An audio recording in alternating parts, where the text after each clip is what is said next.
Benar.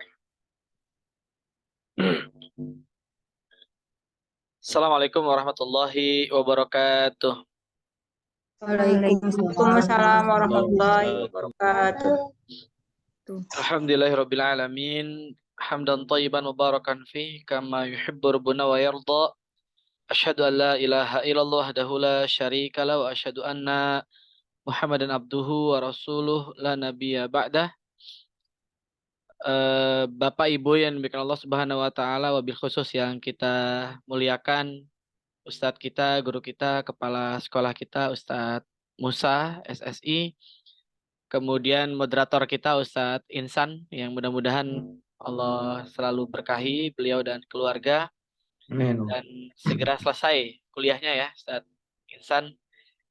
Kemudian seluruh Ustadz Ustadzah yang lainnya, dan tentu yang saya hormati dan tidak bisa menyebutkan namanya satu persatu tanpa mengurangi rasa hormat, para orang tua, wali murid dari SMP IT Fathahilah, kelas 7 sampai kelas 9 berarti ya, saat saya.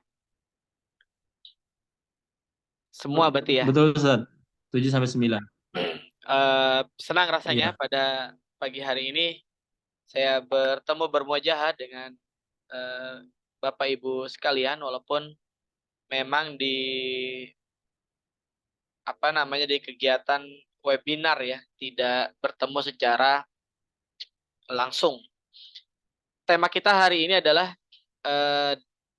didiklah anakmu sesuai dengan zamannya ya, sesuai dengan zamannya. Saya mau tanya dulu nih, kira-kira zamannya anak-anak kita nanti ya, ketika mereka seusia kita dengan zaman kita hari ini sama atau beda, Bapak Ibu?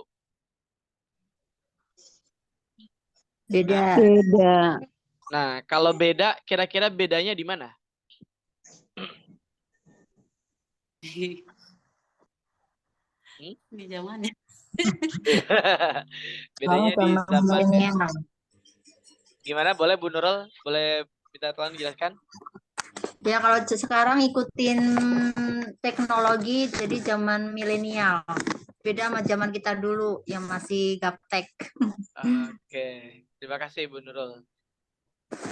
Sekarang tuh sudah tidak lagi milenial ya. Milenial itu kan generasi Y.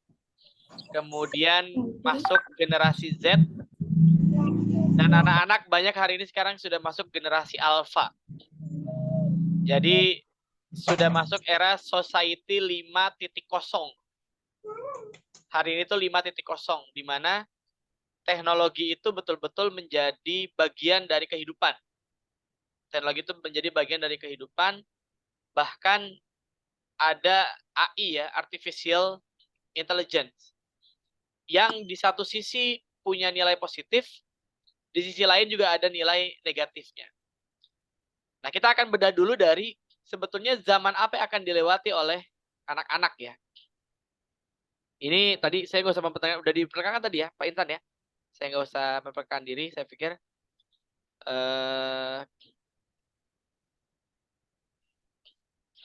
Taib.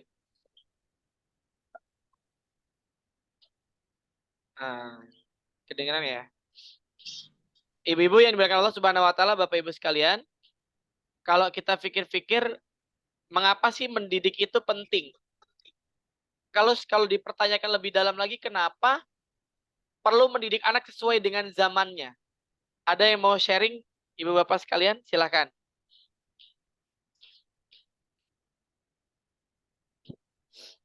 Hah? Kenapa mendidik itu penting dan kenapa kita perlu mempersiapkan anak-anak sesuai dengan zamannya? Boleh saya minta ada perwakilan dari orang tua untuk menjawab pertanyaan ini? Ada, Bapak Ibu? Jadi, kalau kita membahas, yang pertama, karena mendidik itu bagian dari ibadah. Ya. Mendidik itu bisa dibilang setara dengan ibadah-ibadah yang lainnya gitu. Jadi kalau ada ibadah haji, umroh, dan segala macam, maka pendidikan juga bagian dari ibadah itu sendiri. Karenanya mendidik anak itu bagian dari kita menjalankan perintah Allah Subhanahu wa taala. Ya, karena anak ini adalah amanah kita. Yang kedua, ini ada data menarik bahwa di dalam diri kita itu ternyata mayoritas isinya air, Bapak Ibu sekalian. Betul nggak? Mayoritas isinya air. Betul. Betul ya?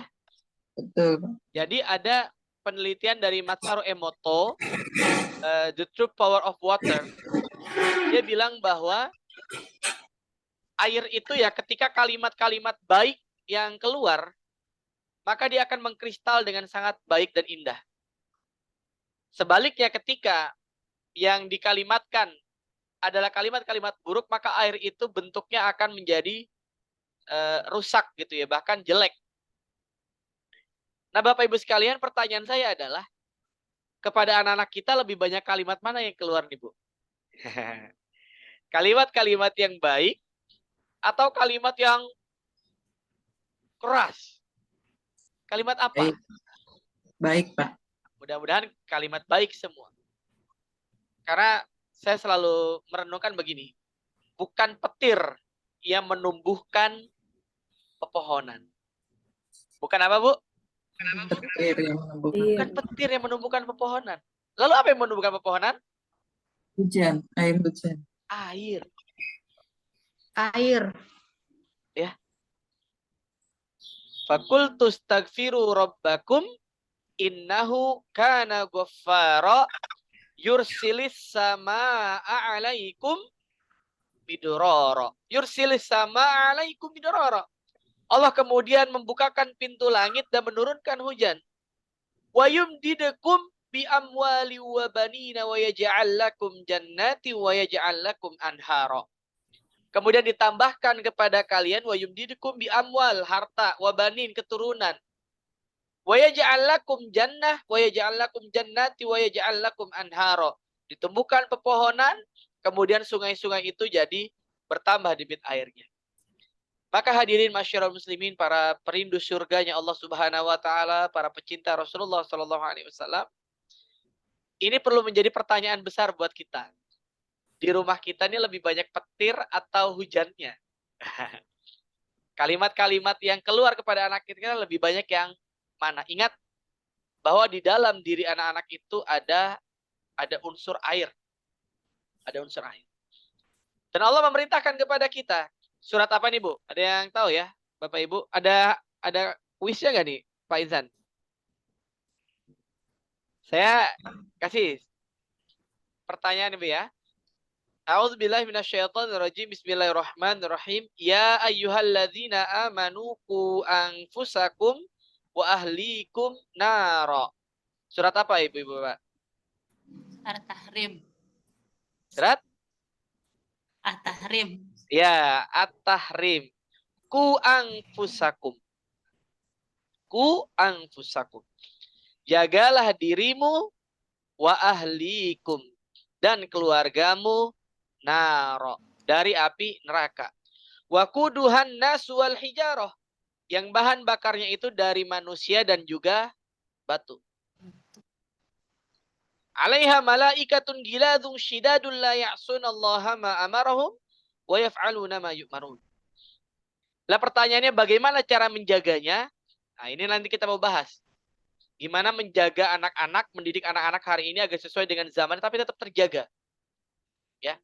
Adik saya baru pulang dari Jerman. Baru selesai kuliah. Baru hari Rabu kemarin pulang.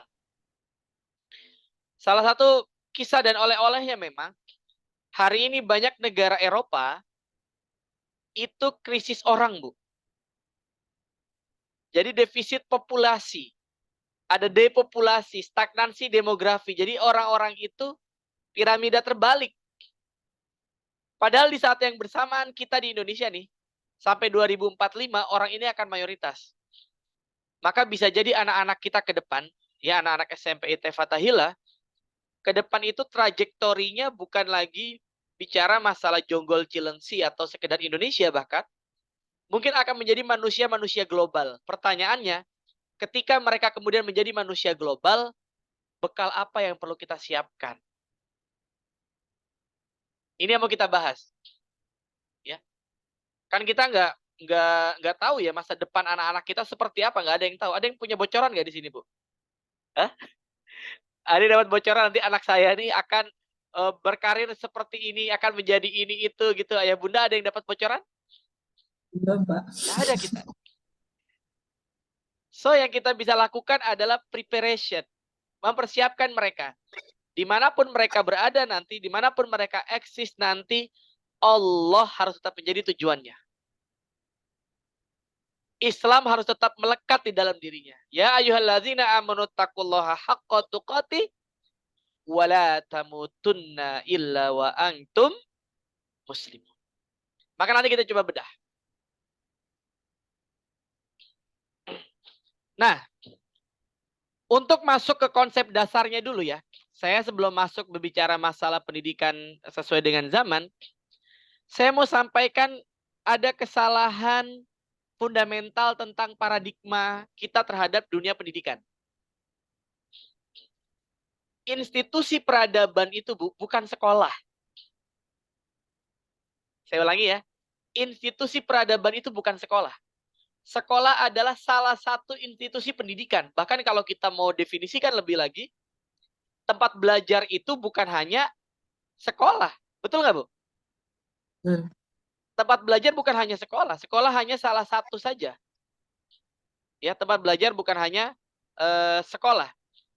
Nah, saya ingin sampaikan bahwa yang namanya institusi peradaban itu adalah keluarga, bukan sekolah. Sekolah adalah institusi pendidikan.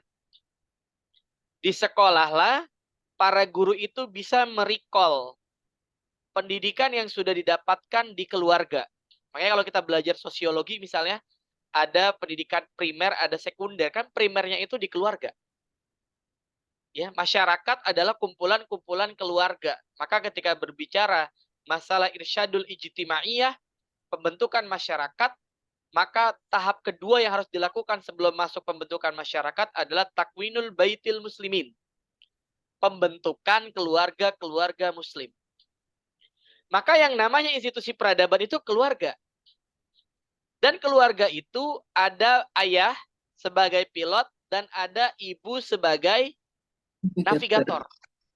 Nah, ini mudah-mudahan ada bapak ibunya juga nih yang pada denger ya. Jadi pas nih sekalian. Ya. Atau nanti kalau yang cuman ibu-ibunya aja nanti bisa dikasih rekamannya. Ya, nanti insya Allah kita record, kita share. Memang betul bahwa ibu adalah madrasah. Al-ummu madrasatul ula. Ibu adalah madrasah pertama bagi anak-anaknya, tapi sesungguhnya ayah adalah kepala sekolah. Nah, karena keluarga adalah institusi peradaban, maka salah besar kalau kemudian ibu bapak sekalian menganggap pokoknya kalau sudah saya masukin anak ini ke SMP IT Fatahillah, pokoknya lulus langsung jadi soleh misalnya gitu. Ya, pokoknya saya taruh di sekolah yang mahal, saya sudah bayar, lulus harus anak ini kemudian takwa dan seterusnya. Bu, yang dimuliakan Allah Subhanahu wa taala, dari sisi jam anak itu lebih banyak di luar sebetulnya. Ya, anak itu lebih banyak di luar bersama dengan keluarga sebelumnya. Maka teman-teman, ibu bapak, ayah bunda sekalian yang dimuliakan Allah Subhanahu wa taala, paradigma peradaban itu sebetulnya ada di tempat kita masing-masing dulu. Ya, ada di ruang-ruang keluarga kita karena institusi peradaban itu adalah keluarga. Nah, masalah hari ini kita lihat keluarga menjadi target yang dihancurkan. Sadar atau tidak, saya memberikan data. 10 provinsi angka perceraian tertinggi di Indonesia.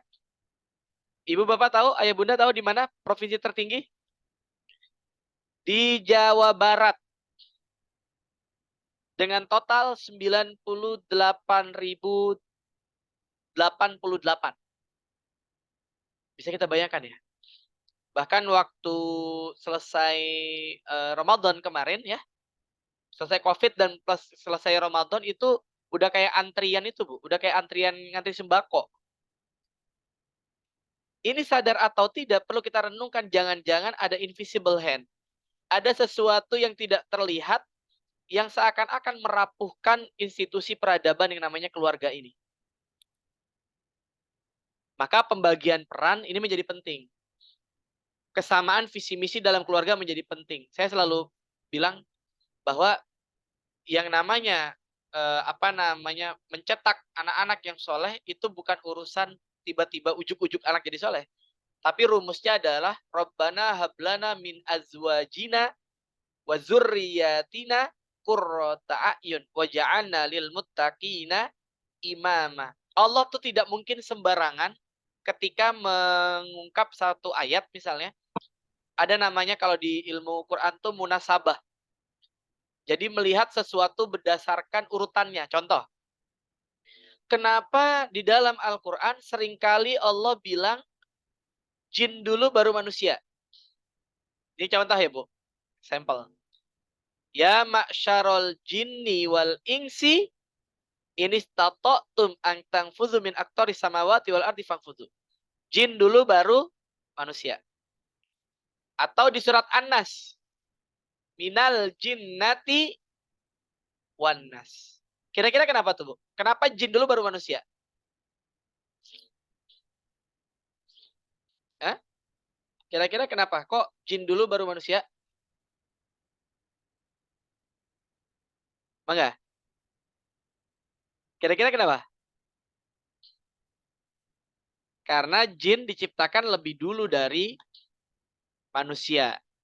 Ya, jin itu lebih dulu diciptakan daripada manusia. Pertanyaan saya, ada nggak di dalam Al-Quran yang disebutkannya manusia dulu baru jin?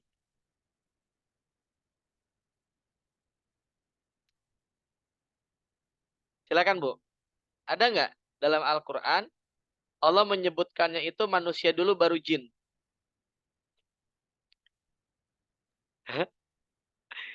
Ada nggak? Silakan. Ada nggak, Bu? Ada. Dalam surat apa? Ah nih, Firda Hasanah. Silakan, Bu. Ada nggak, Bu?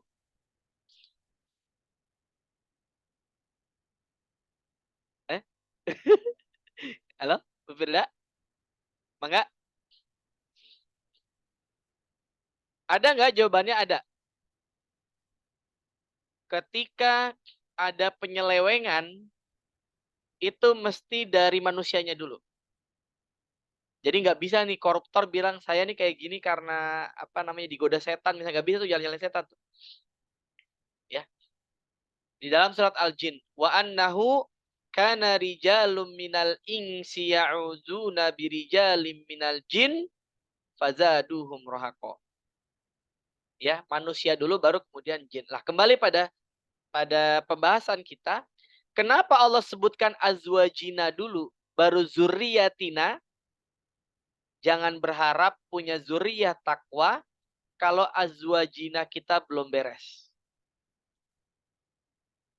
Ya, makanya saya sering bilang ke mahasiswa yang belum pada nikah itu, sejak kapan pendidikan anak itu dimulai? Sejak kapan, Bu? Pendidikan anak itu dimulai sejak mencari jodoh. Ketika kita laki-laki mencari istri, ketika perempuan mencari calon suami, maka pikirkanlah kalian sedang mencari calon ayah atau calon ibu buat anak-anak. Ya. Ya Rabbana hablana min azwajina wa dzurriyyatina. Maka azwajina ini menjadi penting. Artinya apa? Dalam pendidikan itu tidak bisa hanya sendirian. Perlu bermitra.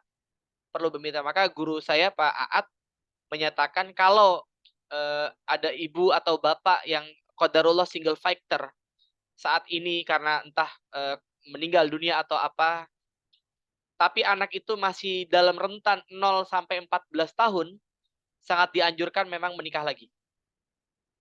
Kenapa? Agar fungsi maskulin dari laki-laki dan fungsi feminim dari perempuan itu tetap salurkan. Karena anak itu harus melihat dua itu. Walaupun Nabi Muhammad SAW, beliau ini yatim waktu dilahirkan, kemudian selang beberapa lama ya, sekitar 2 tahunan, beliau kemudian menjadi yatim piatu. Tapi proses pendidikan Nabi itu selalu ada figur laki-laki dan perempuannya. Ketika Nabi di rumahnya Abdul Muthalib, ada kakek dan neneknya. Ketika Nabi SAW di rumahnya Abu Thalib, ada figur paman dan bibinya. Ketika Nabi SAW ditempatkan di rumahnya Halimatus Sya'diyah, ada figur Halimatus Sya'diyah dan suaminya. Ya, jadi memang sebaiknya dianjurkan seperti itu. Tantangan generasi akhir zaman. Nah, kita mau beginning from the end dulu ya. Jadi zaman apa sih akan dilewati oleh anak-anak nanti?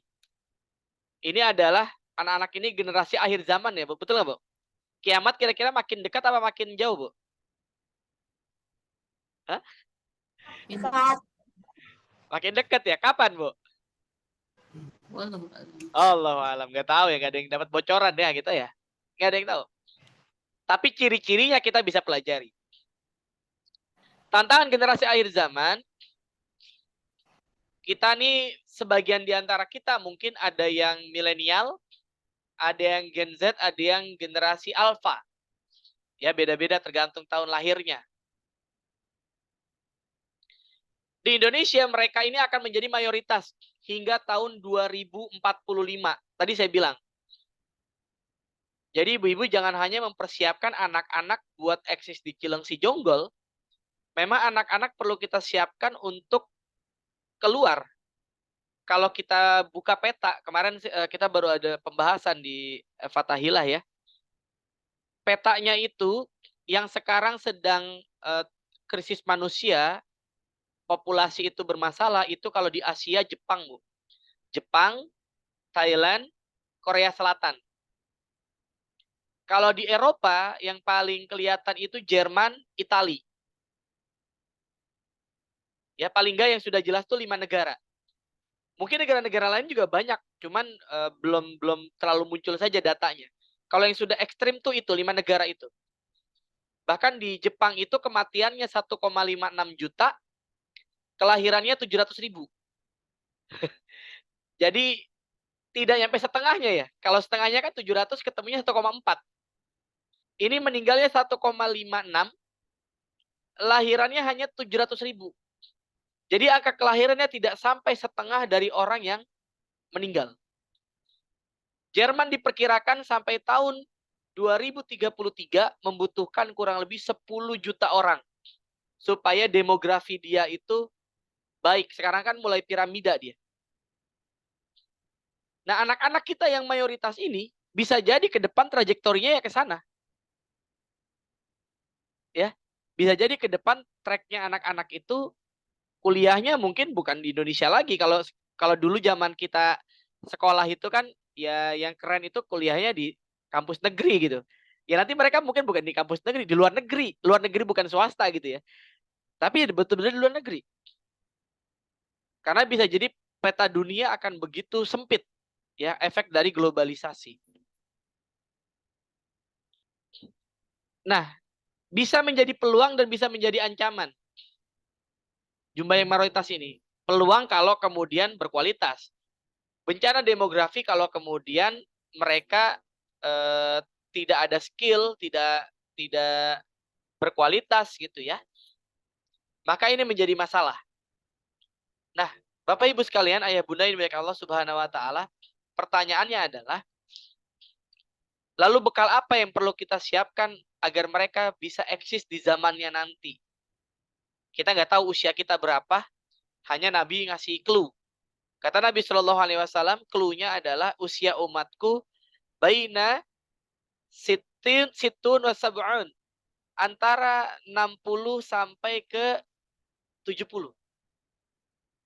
Ya, walaupun ada yang lebih dari itu, kata Nabi tidak banyak, tapi kita punya kisi-kisinya tuh, Bu. Nah, sekarang kita bisa berhitung. Ketika nanti anak-anak mulai masuk kepada masa kuliah dan seterusnya, kira-kira kita masih ada atau enggak tuh kita lihat. Di saat yang bersamaan, anak-anak ini digempur dengan beberapa hal ini, Bu. Yang pertama, FOMO. Fear of missing out. Yang nanti FOMO ini erat kaitannya dengan budaya konsumerisme Dan akhirnya banyak anak muda terjerat pinjol. Ya. Jadi awal mulanya itu dari situ, fear of missing out. Nah, nanti kita bahas kenapa kira-kira anak itu bisa FOMO dan apa solusinya. Jadi fear of missing out itu kalau kita terjemahkan apa Bu kira-kira Bu? Fear of missing out itu apa Bu? Takut tidak diakui oleh pergaulannya. Ya. Jadi mohon maaf, ketika teman-temannya merokok misalnya, supaya dia diakui oleh teman-temannya, maka dia ikut-ikutan merokok misalnya. Ya. Atau ketika teman-temannya pakai iPhone. Sekarang sudah iPhone berapa, Bu? Sudah iPhone 15 ya kalau nggak salah ya. Ketika teman-temannya pakai iPhone misalnya. Circle-nya dia pakai iPhone. Maka dia ngerasa, kalau saya tidak pakai iPhone, nanti saya tidak eksis, tidak diakui oleh teman-teman saya. Ini namanya FOMO. Nah, ini kalau dibedah secara psikologis, ternyata ada faktornya. Anak itu jadi tidak percaya diri dengan dirinya, karena anak ini merasa inferior. Kenapa merasa inferior dan dia tidak percaya diri? Karena egonya itu hilang, Bu. Kenapa anak bisa egonya hilang? Karena kesalahan waktu 0 sampai 7 tahun. Jadi kalau kita membaca buku-buku parenting, ternyata 0 sampai 7 tahun itu kan fase anak itu punya ego. Betul ya, Bu? Punya ego. Yang jadi problem adalah seringkali ketika 0 sampai 7 tahun, anak itu punya ego, kebetulan dia punya adik. Nah, seringkali keluarga yang tidak memahami konsep ego pada diri anak, karena anak itu belum menjadi makhluk sosial sampai 7 tahun itu, dia begini, dia punya mainan, kemudian orang tua main ngambil aja tuh, karena adiknya minta mainan atau minjem mainan, langsung diomelin, kasih adiknya. Padahal 0 sampai 7 tahun dia belum menjadi anak atau makhluk sosial. Harusnya bagaimana? Harusnya orang tua itu meminta izin. Nah, adik kamu minjem boleh nggak? Diajak diskusi. Bahkan sekelas Nabi Ibrahim alaihissalam, seorang nabi yang punya otoritas untuk melakukan sesuatu atas dasar wahyu, itu mengajak Nabi Ismail berdiskusi. Ya, kasus penyembelihan Nabi Ismail. Coba lihat deh, Bu. Al-Quran, ketika Allah mewahyukan pada Nabi Ibrahim melalui mimpi bahwa beliau melihat menyembelih Nabi Ismail alaihissalam. Pertanyaan saya, boleh nggak, Bu? Tiba-tiba Nabi Ibrahim begini, Ismail, sini kamu tiduran, bawa potong. Boleh nggak kayak gitu? Boleh, Bu. Karena mimpi seorang nabi adalah wahyu. Tapi Nabi Ibrahim tidak melakukan itu. Apa yang dilakukan Nabi Ibrahim? Aku bermimpi. Bagaimana menurut pendapatmu? Nah, 0 sampai 7 tahun itu karena anak belum menjadi makhluk sosial, biarkan dia punya ego. Ego ini nanti kepake kapan? Pas 14 tahun ke atas. Ego ini akan kepake pas teman-temannya pada ngerokok, dia berani mengatakan, enggak, aku nggak mau ngerokok. Ih, nggak ngerokok, banci. Enggak, biarin aja, banci juga ngerokok. Dia berani bilang kayak gitu. Dia berani untuk menyatakan, ini diri gue. Ini diri aku, yang nggak apa-apa, nggak harus sama kan. Dia berani berbeda. Coba, tren anak-anak nakal tuh, faktornya apa? Ikut-ikutan. Ikut-ikutan. Jadi kalau kita pernah ada kesalahan ini, jangan sampai terjadi pada adik-adiknya nih. Ya, puas-puaskan egonya dia, pada waktu-waktu egonya dia, baru kemudian begitu masuk 7 tahun, baru diajarkan untuk aspek sosialnya. Karena memang 0 sampai 7 tahun itu, dia belum menjadi makhluk sosial. Bahkan sholat saja, baru diperintahkan Nabi untuk diajarkan ketika dia usia 7 tahun. Kenapa? Bukannya nggak boleh sebelum 7 tahun. Tapi kalau belum 7 tahun, memang susah untuk tertib. Mungkin habis takbir, Allahu Akbar, langsung sujud. Ya nggak usah diomelin, emang belum wayahna. Jangan diomelin. Yang berikutnya LGBT. Ya, ini juga nauzubillah min dzalik, ancaman, walaupun ke depan saya pikir akan banyak orang yang mulai menyadari. Kemarin saya baru cerita tuh. Ada kasus di Amerika Serikat, gugatan LGBT itu munculnya bukan dari kelompok agamawan, tapi dari kelompok cabur renang, cabang olahraga renang. Ibu udah ada yang baca belum? Jadi ada atlet renang ya, transgender, dia itu dari laki-laki menjadi perempuan, transpuan ya istilahnya ya. Dan dia lomba renang. Lomba renang kira-kira ikut cabang olahraga mana dia, Bu? Laki-laki atau perempuan? Dia ikut cabang olahraga perempuan. Dan ternyata dia juara 1. Dia juara 1. Nah, kelompok atlet-atlet perempuan ini menggugat. Menggugat. Akhirnya dianulir itu status juara renangnya. Maka mereka menolak tuh, tidak ada lagi atlet transgender yang boleh ikut di cabang renang sejati gitu, laki-laki atau perempuan. Jadi akhirnya secara fitrah akan baik penolakan-penolakan juga ke depan itu. Nah, yang mengerikan juga adalah 4F ini, Bu. Jadi Go Zulfikar itu masuk melalui pintu 4F ini, Bu. Ingat baik-baik ya, Bu. Food, fashion, film, fun. Apa, Bu? Coba ulangi, Bu. Food, Food, fashion, film, fun. Jadi mereka masuk melalui makanan. Hari ini musuh terbesar, musuh dalam selimut yang tidak terdeteksi oleh kita, yang mengancam anak-anak kita, itu adalah gula. Konsumsi gula yang berlebihan, khususnya pada air-air kemasan. Itu gulanya itu tinggi banget tuh. Yang ini berpotensi ke depan anak-anak menjadi obesitas. Ya. Jadi gula itu musuh yang tidak dimusuhi. Karena kita menganggap biasa gitu. Kita menganggap biasa. Di banyak negara maju, urusan gula ini betul-betul menjadi perhatian.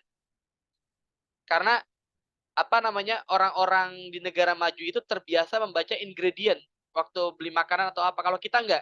Kita yang dilihat apa, Bu? Ingredient atau harga dulu? Kalau kayak kita, yang dilihat apa, Bu? Harga dulu ya, Bu ya. Tapi komponennya apa kita jarang perhatikan. Nah, food ini juga, ini saya kasih kasus BTS kemarin, Bu. BTS tahu ya, Bu? Ada yang ngikutin nggak, Bu, BTS? Ibu tahu BTS? Hah? Ibu Rani Felani tahu nggak BTS, Bu?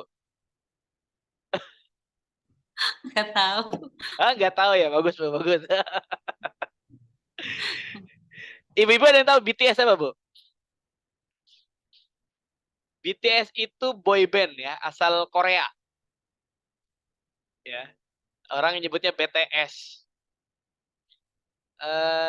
Dulu dia beberapa waktu lalu sempat mengeluarkan McDonald Special Edition BTS.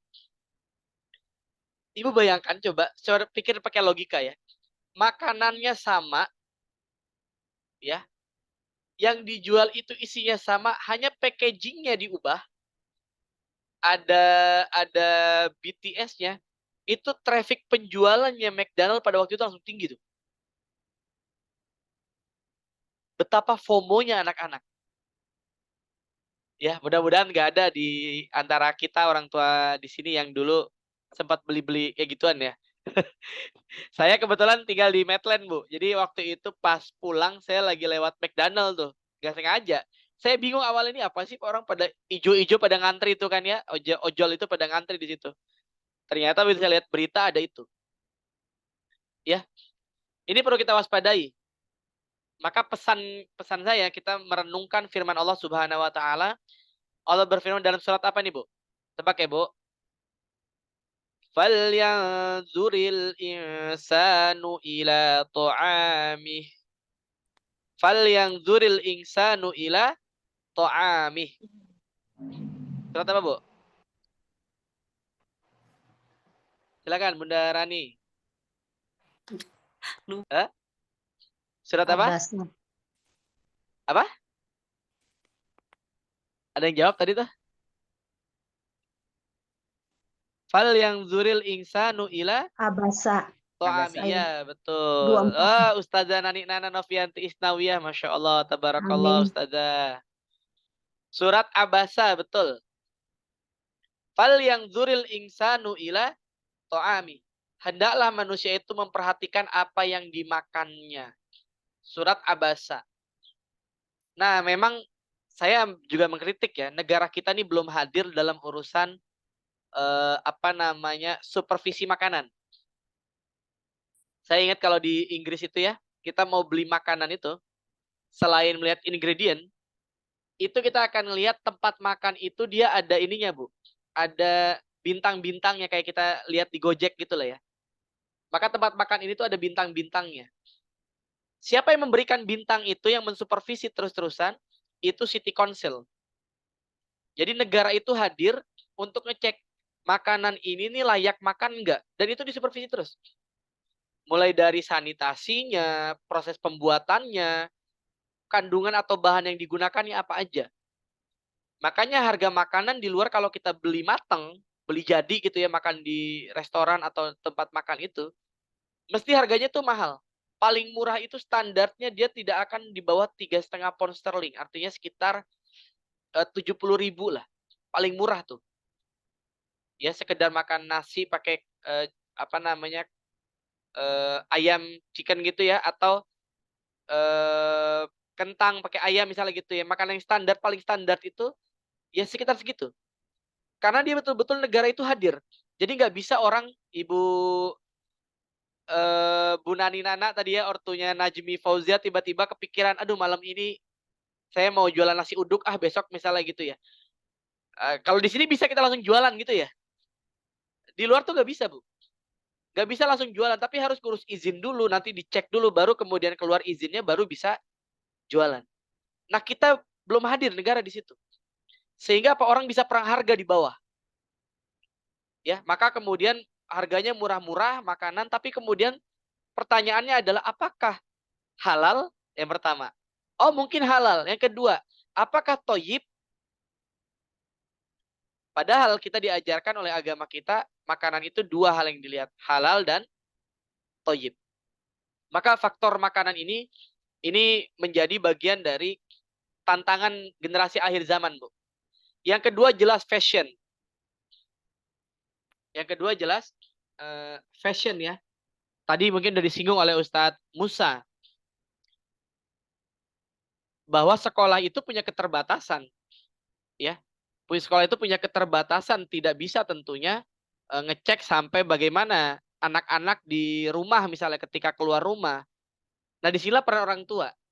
Tadi saya bilang, karena institusi peradaban itu sejatinya adalah rumah.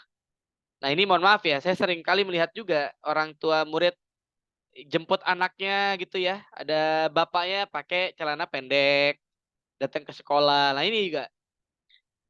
Ya, ini perlu disepakati menurut saya ya. Kalau ada di komite atau di orang tua, ya orang tua perlu tahu, karena kita masuk ke lembaga pendidikan, ya menyesuaikan gitu. Ketika datang, ya paling tidak tutuplah aurat, jangan pakai celana pendek gitu. Jangan merokok misalnya. Saya masih sering mendapati, kita tegur tapi masih ada yang seperti itu. Karena apa? Ini lembaga pendidikan gitu ya, supaya anak-anak itu melihat kudwah gitu, melihat kudwahnya. Yang ketiga film. Yang keempat adalah fun, games, hiburan apapun itu, segala macam. Nah, Bapak Ibu Allah Subhanahu wa taala, padahal ada target besar peradaban. Yang pertama adalah kemenangan Islam. Jadi Islam itu hari ini menjadi agama dengan pertumbuhan tercepat di muka bumi, Bu. Di banyak negara di belahan dunia itu mulai banyak masjid bermunculan, masjid dibeli. Ya, tadinya bangunan apa dibeli dijadikan masjid. Mulai banyak. Dan juga ada lagi penaklukan Roma. Sebagaimana hadis yang disampaikan oleh Nabi SAW, bahwa Al-Konstantinia tuftahul awalan. Nabi ditanyakan, Al-Konstantinia atau Rumiyah? Konstantinopel atau Roma? Nabi kemudian bilang yang ditaklukkan terlebih dahulu adalah Al-Konstantiniatu. Konstantinopel akan ditetapkan terlebih dahulu. Dan sekarang Italia menjadi salah satu negara yang defisit populasi. Jadi populasinya itu rendah dibandingkan dengan angka kelahiran. Bisa jadi ke depan anak-anak akan banyak ke sana. Orang-orang Islam kemudian banyak yang mulai masuk ke Italia. Dan saya memang menyaksikan secara langsung di Eropa itu pertumbuhan anak Islam, orang-orang Islam itu cukup besar. Karena kita nggak kena LGBT, kita nggak kena child free dan lain sebagainya. Ya, ada kawan di Jepang, dia cerita kebetulan anaknya 4 gitu ya.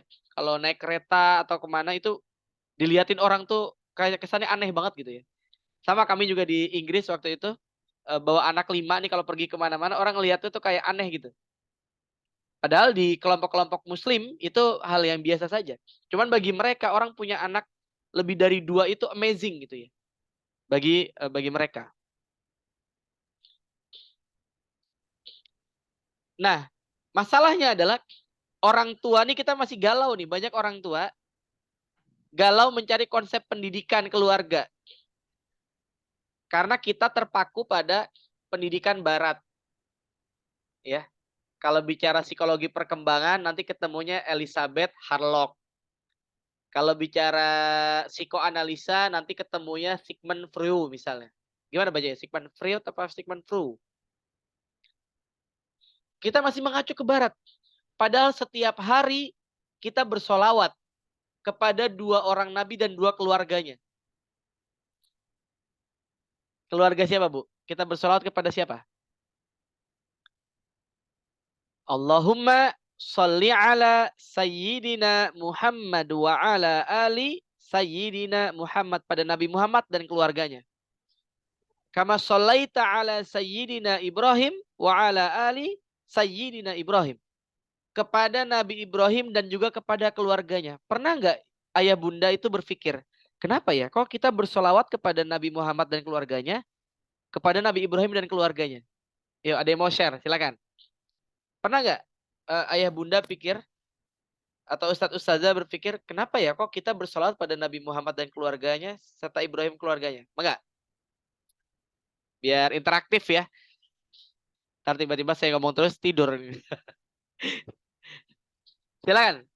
Saya mau coba nanya Ortu Najmi Fauzia. Oh tadi nih Bu Nani nih. Bu Nana silakan, Ustazah Nana. Mau share gak? Kenapa kira-kira? Mendapat syafaat di Oke. akhir. Dia Wah. mendapat syafaat. Ada lagi?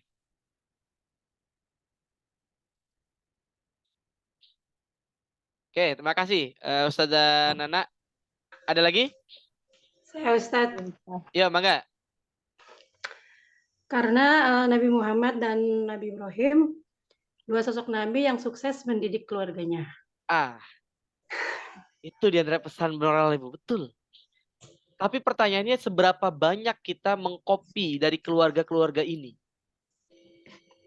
Seberapa banyak kita belajar dari 2 keluarga ini? Ya. Kita masih belajar pada Sigmund Freud, seorang tokoh yang bahkan keluarganya pun berantakan. Kita belajar pada Elizabeth Harlock yang gak jelas sanad keilmuannya bagaimana. Dan yang paling parah, dia menyusipkan satu permasalahan pada umat Islam hari ini. Apa itu? Ya ini dimasukkannya kata remaja. Ya. Guru saya dalam belajar parenting, Pak Adiano Rusfi, beliau bilang, dimasukkannya makna atau fase remaja dalam psikologi perkembangan umat Islam akhirnya menyebabkan hari ini banyak anak-anak balik tapi belum akil. Balik tapi belum akil. Jadi Bapak Ibu Allah Subhanahu wa taala, anak-anak ini kelas 8 usia 14 tahun misalnya, 14 tahun itu berarti kelas 8, kelas berapa? 9 ya. Kelas 7 udah ada yang kelas 7 udah ada yang 14 tahun belum? Mungkin kelas 8 ya. 14 tahun itu dalam Islam itu sudah terkategorikan dewasa. Saya rekomendasikan ada bukunya Pak Adiano Rusfi, Pendidikan Akil Balik, ada 2 jilid, itu bagus Bu. Bisa dicari di toko buku terdekat di kota Anda ya, atau kapan-kapan kita bisa bedah buku beliau. Judulnya Pendidikan Akil Balik. Ada 2 jilid. Jadi 14 tahun itu Bu bukan remaja. 14 tahun itu dia sudah dewasa, akil balik.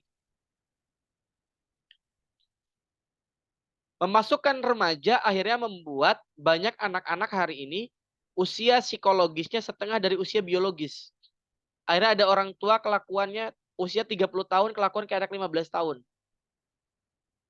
Karena dulu salah perlakuan. 3 tahun yang urgent itu 14 sampai ke 17. 14 sampai ke 17 itu bukan remaja, itu sudah dewasa, akil balik. Makanya Ali bin Abi Thalib bilang, nanti kita bahas, jadikanlah mereka sebagai sahabat, mitra, teman berdiskusi. Saya pernah megang grup ya, halakoh itu anak-anak kelas 9. Ada mungkin 3 tahun saya megang 3 kelompok yang berbeda, 3 kali gitu ya. Hampir semua keluhannya sama. Aku pengen SMA ini tapi orang tua tuh nggak ngizinin. Dan orang tua itu bukan diskusi polanya, tapi orang tua tuh doktrin. Padahal mereka sudah 14 tahun. Tapi kemudian ada case, ini case ya, dan sekarang saya bisa menguji itu. Ada orang tua yang sangat terbuka dengan anaknya. Jadi saya punya murid, ya ada salah satu murid saya. Waktu itu dia kelas 9 ya, kemudian dia masuk ke sebuah sekolah, dia curhat sama saya. Karena orang tuanya nih IPA. Jadi bapak ibunya IPA, kakaknya itu IPA, pokoknya mereka orang-orang di dulunya basicnya di science lah. Anak ini dari awal memang senangnya di sosial. Karena sering nginap di tempat saya, baca buku-buku sosial di rumah tuh. Dia bilang, Sat gimana ya? Saya bilang, kamu sendiri maunya apa? Saya pengen ke IPS. Kamu bisa bertanggung jawab nggak kalau di IPS? Iya insya Allah. Kamu bilang ke orang tua, bapak, ibu gitu ya. Aku pengennya IPS. Tapi aku akan bertanggung jawab. Dan orang tuanya ternyata demokratis. Orang tuanya terbuka. Dan dia di IPS dari kelas 10 sampai kelas 3 prestasi terus tuh. Begitu lulus dari SMA, dia masuk di Jepang. Di Asian Pacific University, Ritsumeikan. S2 kemudian di Oxford University dan sekarang sudah eksis di Inggris. Dia kerja di Inggris. Orang tuanya membiarkan akhirnya demokratis. Akhirnya karena masa depan anak kita nggak tahu ya. Masa depan anak kita nggak tahu. Mereka lah yang akan menjalani. Jangan sampai mimpi kita orang tua yang tidak tercapai kita bebankan kepada anak.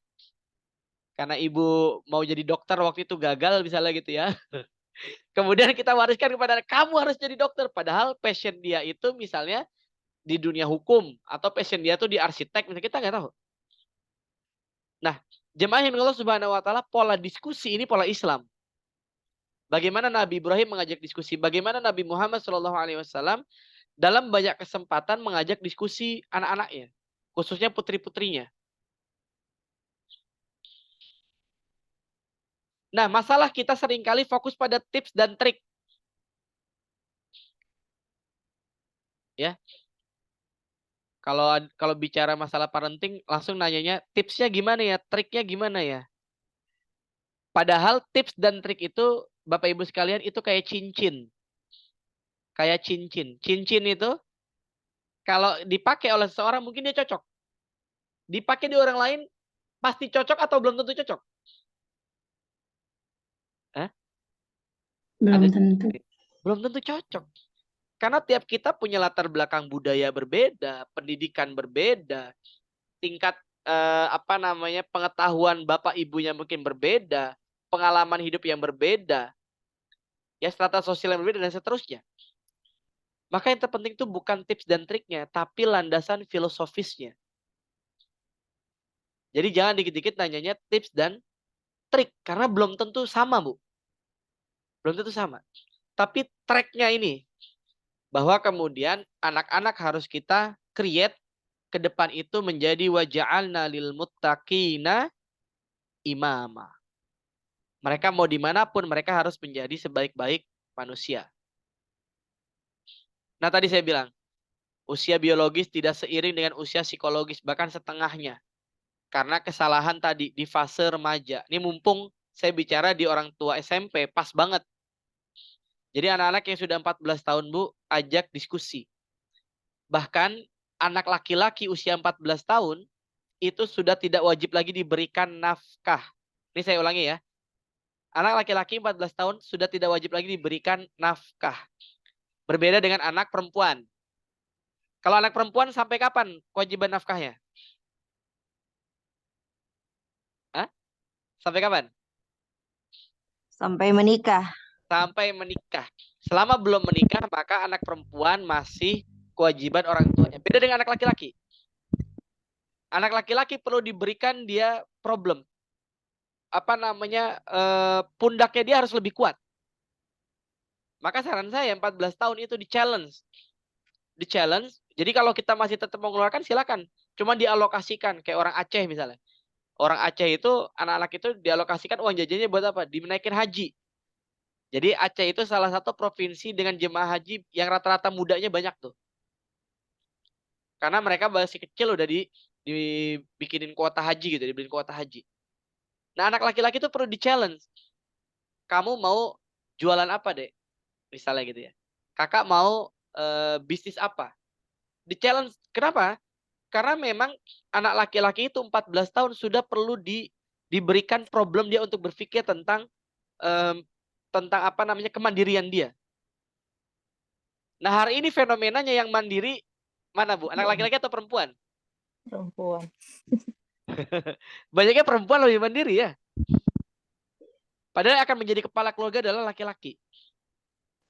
Jadi 14 tahun, ini saran saya kepada Ustadz Musa dan sekolah juga memang, anak-anak laki-laki ini perlu banyak project untuk bikin bisnis plan, untuk bikin apa namanya, jualan barang itu market day. Ya.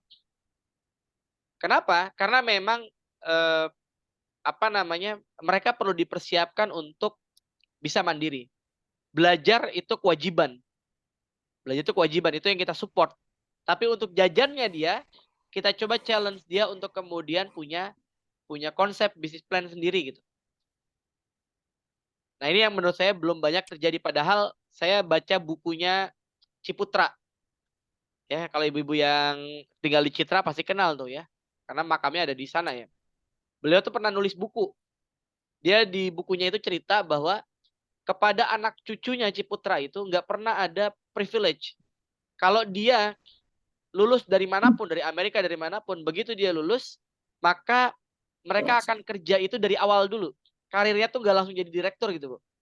Tapi dari bagian yang paling bawah dulu, terus.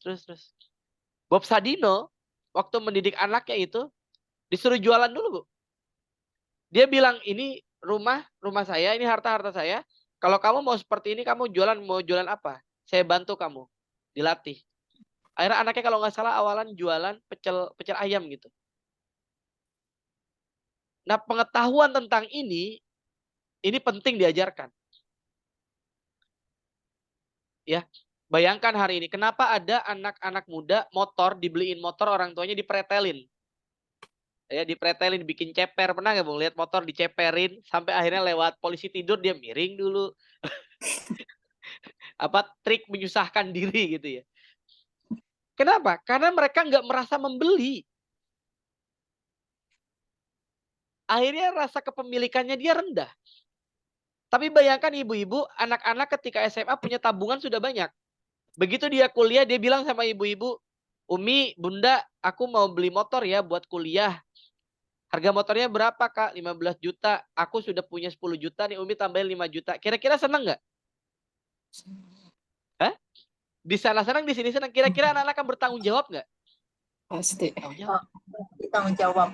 Karena dia berasa nyarinya itu. Dia tahu. Nah, rasa ini perlu disampaikan khususnya pada anak laki-laki. Karena beda. Anak laki-laki 14 tahun, nafkah itu sudah tidak lagi wajib. Ya, saya pernah ngasih materi ini ke para pengusaha Padang gitu ya, orang-orang Sumatera Barat. Ada yang cerita, Ustadz, di tempat kami itu anak 14 tahun biasanya udah gak tidur di rumah, kata dia. Lebih banyak sering tidur di surau, di itu ya. Akhirnya menjadi petarung-petarung, dan lihat hari ini. Warung Padang tidak ada universitasnya, tapi hampir setiap tahun bermunculan. Ya. Dan orang-orang Sumatera Barat tuh struggle. Kehebatan mereka adalah ketika merantau gitu. Nah, Bapak, Ibu sekalian, ayah bunda sekalian, maka penting kita bedakan. Anak laki-laki 14 tahun sudah harus dididik kemandirian. Sudah harus dididik kemandirian. Ya. Nah, ini masalah berikutnya. Fatherless. Tidak hadirnya figur ayah dalam pendidikan. Saya nggak tahu nih. Di majelis kita hari ini berapa banyak ayahnya nih? Yang ayah boleh di raise hand biar kehitung. Ada berapa banyak? Ini ayah Musa, ayah Insan. Ya, saya berhusnuzon ada di sampingnya ya. Ini ada nih ayah Rafa Putra nih, lihat nih. Ada di sampingnya ya, lagi mendampingi bundanya ya, lagi mendengar. Fatherless. Kurangnya figur ayah hadir dalam dunia pendidikan. Ada di samping katanya, ya alhamdulillah ya, sambil mendengarkan. Dan seringkali manajemen pemadam kebakaran. Satu masalah disiram, tapi muncul 1000 masalah baru. Karena bukan preventif gitu, bukan mitigasi. Bagaimana pencegahannya? Tapi kita baru setelah itu terjadi. Nah, kita akan bahas dari satu ayat yang Allah firmankan tentang rumus peradaban. Walladzina yaquluna rabbana hablana min azwajina wa dzurriyyatina qurrata a'yun waj'alna lil muttaqina imama. Jadi berangkat dari sini ya. Bahwa anak-anak kita harapkan bukan cuma menjadi pemimpin, tapi menjadi pemimpin orang yang bertakwa. Bukan hanya menjadi orang biasa gitu, Bu. Waja'alna lil muttaqina imama.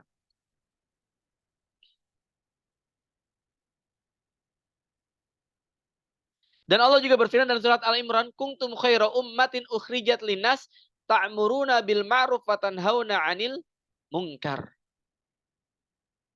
Bahwa kita ini adalah umat terbaik. Maka jangan sedih hati, jangan merasa underestimate, aduh saya nih kayaknya nggak mungkin lah anak saya nanti bisa berhasil misalnya. Saya aja begini, enggak lah. Perlu optimis gitu. Karena kita adalah umat terbaik. Dan yang paling tinggi di antara derajat umat terbaik adalah kalau dia beriman. Dan yang berjalan di jalan yang lurus. Maka goal setting dan goal getting. Jadi goal setting kita mengeset diri kita dan kita mendapatkan apa?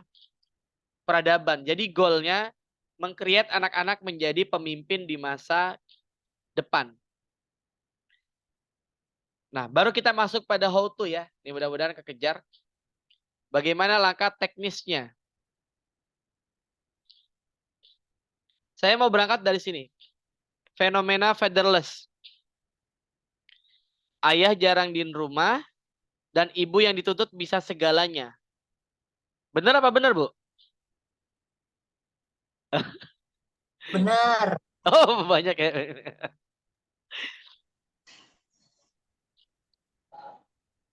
Kita membahas satu ayat. Surat apa nih, Bu? Surat Yusuf ya. Walaqad hammat bihi wa hamma biha laula ar-ra'a burhana rabbih. Sesungguhnya wanita itu bermaksud melakukan perbuatan maksiat itu dengan Yusuf dan Yusuf pun hampir saja melakukan itu dengan wanita tersebut andai kata dia tidak melihat la'a burhana rabbih. Pernah nggak ibu-ibu membaca tafsiran atau ayah bunda membaca tafsiran ayat ini? Apa yang dimaksud burhan oleh Allah Subhanahu wa taala?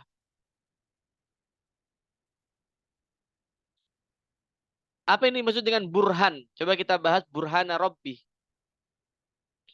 Kira-kira apa yang dimaksud dengan burhan di sini?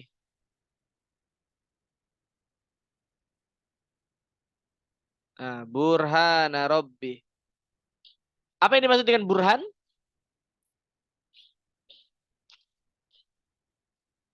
Ternyata burhana rabbi kata para ulama, salah satu tafsirannya adalah itu wajah dari ayahnya.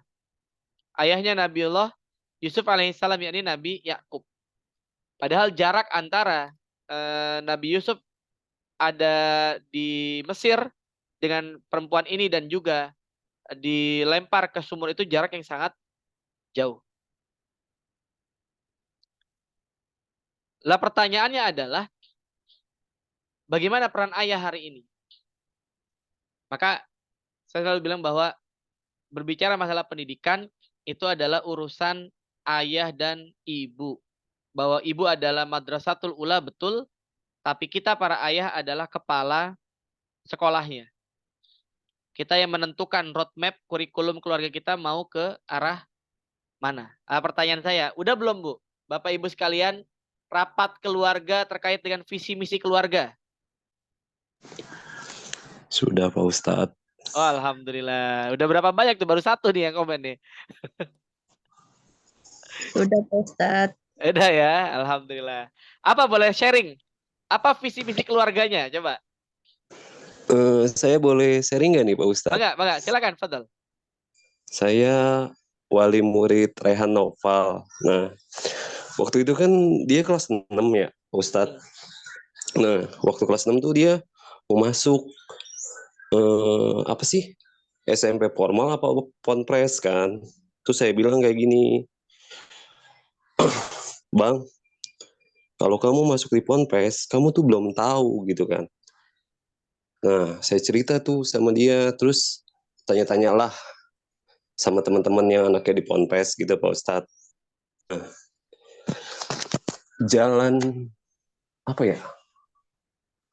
Masuk sebulan, 2 bulan, akhirnya dia ngomong ke saya, ya abang mau keluar. Loh, kenapa? Kan ayah udah bilang, ponpes itu nggak yang kamu lihat di YouTube gitu kan. Ini saya nggak menjelekan ponpes ya Pak Ustadz, maksudnya.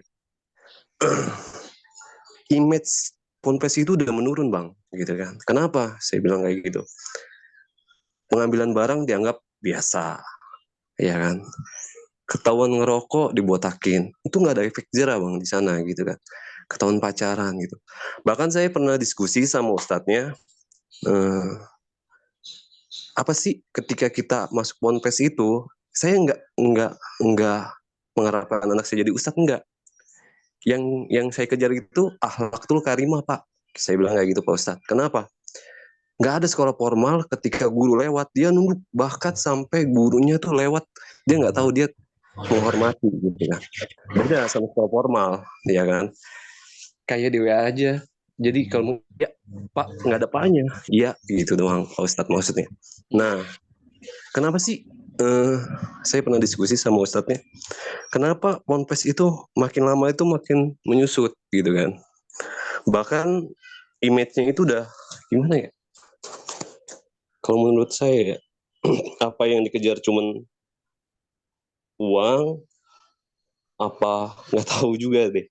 Saya pernah diskusi gini kan ke salah satu ustadz gitu kan. Ketika anak bapak dibully, itu perasaannya seperti apa gitu kan. Ketika barangnya diambil, itu perasaan bapak tuh seperti apa gitu kan. Nah, visi misi ponpes ini tuh apa? Saya pernah tanya kayak gitu, Pak Ustadz. Bahkan dia nggak bisa jawab gitu kan. Saya masukin anak saya ke ponpes itu buat belajar, bukan buat dibully, bukan buat diambil barangnya. Saya bilang kayak gitu kan.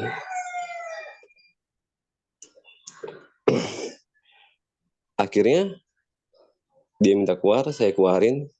Komitmennya apa? Kamu masuk di sekolah ini, gitu kan. Ayah nggak mau kamu keluar lagi, gitu kan. Apapun yang terjadi di sekolah, kamu hadapin. Kamu ngomong ke ustadznya, gitu kan.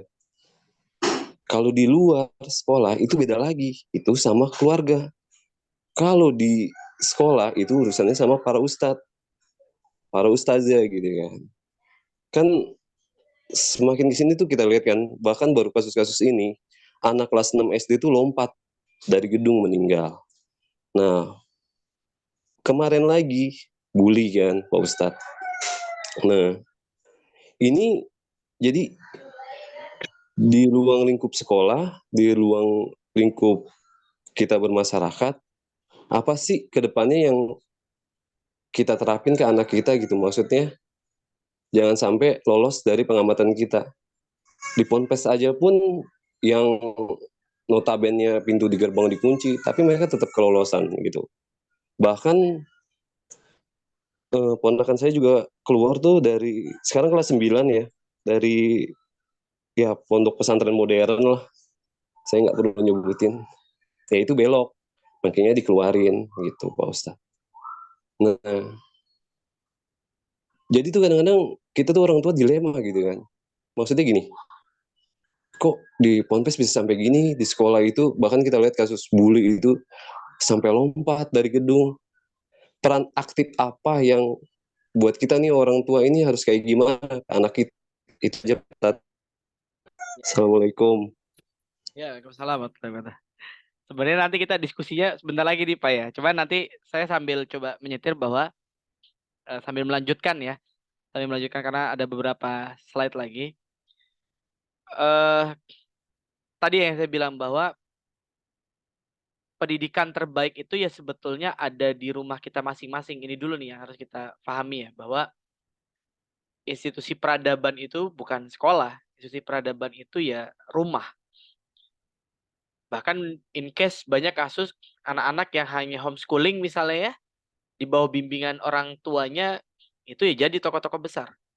Banyak ulama-ulama dulu kalau kita melihat belajar hadis ya, kalau kita belajar hadis, seringkali haddatsana, artinya dia mendengar hadis ini dari siapa? Fulan bin Fulan, itu Fulan yang maksudnya adalah ayahnya tuh. Atau mereka kemudian belajar Al-Quran itu, sanad Al-Quran yang kita bisa lacak. Karena ini tertulis semua ya, otentik, jadi bisa kita lacak. Sanad hadis itu dari bapaknya dapatnya, atau sanad Quran dari ayahnya. Artinya memang pendidikan rumah itu tidak tergeser. Bahwa institusi peradaban itu adalah rumah. Sekolah itu adalah part of the civilization. Jadi yang membantu untuk kemudian mengoptimalisasikan. Karena mungkin ada keterbatasan kita dari sisi ilmu, dari sisi apa gitu. Nah, sekolah itu membantu itu. Atau mungkin melihat blind spot kita. Yang kita nggak bisa lihat, akhirnya sekolah mengcover itu. Sesuatu yang kita... Tapi konsep dasarnya adalah ada sebetulnya di rumah kita. Ada sebetulnya di rumah kita. Jadi kalau ada pertanyaan kemudian, apakah pesantren itu menurun dan itu pendidikan itu menurun karena ada case by case tadi? Jawabannya bisa iya, bisa tidak. Karena tidak semua juga, kita juga tidak bisa generalisir gitu ya. Karena faktanya ada juga anak-anak yang hebat ya dihasilkan dari lembaga-lembaga pendidikan seperti pesantren misalnya. Tapi tidak sedikit juga memang anak-anak yang hebat juga bahkan tidak mengenyam pendidikan Islam. Ya. Coba deh, kalau kita ketemu di kampus-kampus negeri, misalnya anak-anak kok soleh-soleha gitu ya, bagus-bagus. Dulu sekolahnya di mana, Dek? Di sekolah-sekolah negeri biasa aja gitu ya. Jadi emang tadi saya bilang, relatif. Ya, sekolah itu sangat relatif. Hal pertama yang harus kita kembalikan itu memang pada pendidikan orang tuanya. Jadi kalau tadi misalnya ada kasus belok seterusnya, menurut saya memang introspeksinya itu ada di kita dulu nih. Tadi ya, konsep dasarnya, apakah anak itu punya keberanian untuk menyatakan enggak, saya tuh ini, gitu ya.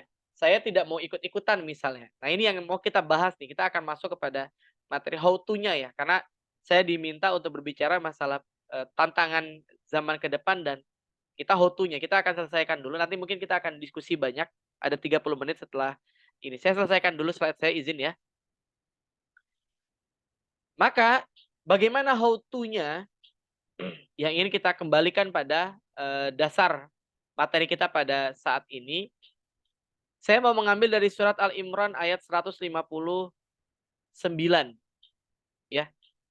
Yang ini mudah-mudahan bisa kita ambil pelajaran untuk saya pribadi khususnya dan kita semua. Fabima rahmatin minallahi lintalahum walau kunta fazzan ghalidhul qalbi lan faddu min haulik. Fa'fu anhum wastaghfir lahum wasyawirhum fil amr. Fa iza azamta fatawakkal 'ala Allah innallaha yuhibbul mutawakkilin. Al-Imran ayat 159. Maka berkat rahmat Allah engkau Nabi Muhammad SAW berlaku lemah lembut terhadap mereka. Nah ini penting.